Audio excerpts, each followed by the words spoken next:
I'm honored to receive this award, particularly because it comes from compassion and choices, which long before most people believed freedom of choice at the end of life was as sacred as the choice of a woman to decide the beginning of life in her womb.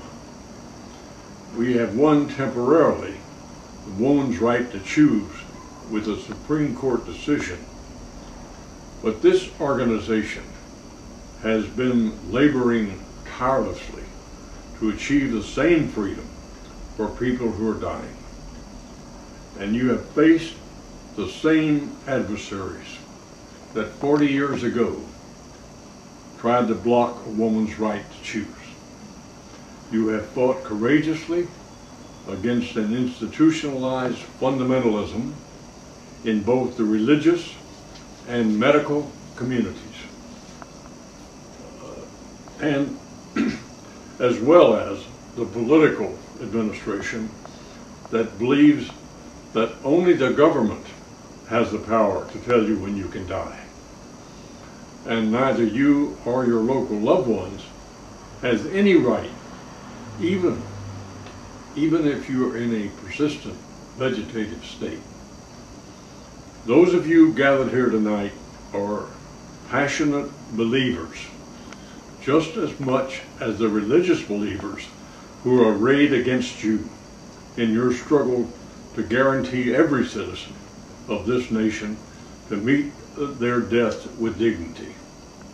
We are believers that death intermingling with life is a condition of human existence, so that when we come to the end of life, it is the obligation of doctors not only to do no harm, but also to involve patients and to accompany that patient toward a good death. That is compassion and choice's fervent hope, and its reality depends on several convictions that must be nurtured in all of our citizens. First, the government and its laws have no business at the bedside of a competent dying person, except to protect the freedom of one to make their last important decisions. Second, all of us, doctors and loved ones, must learn to let go of life in the event of a terminal illness.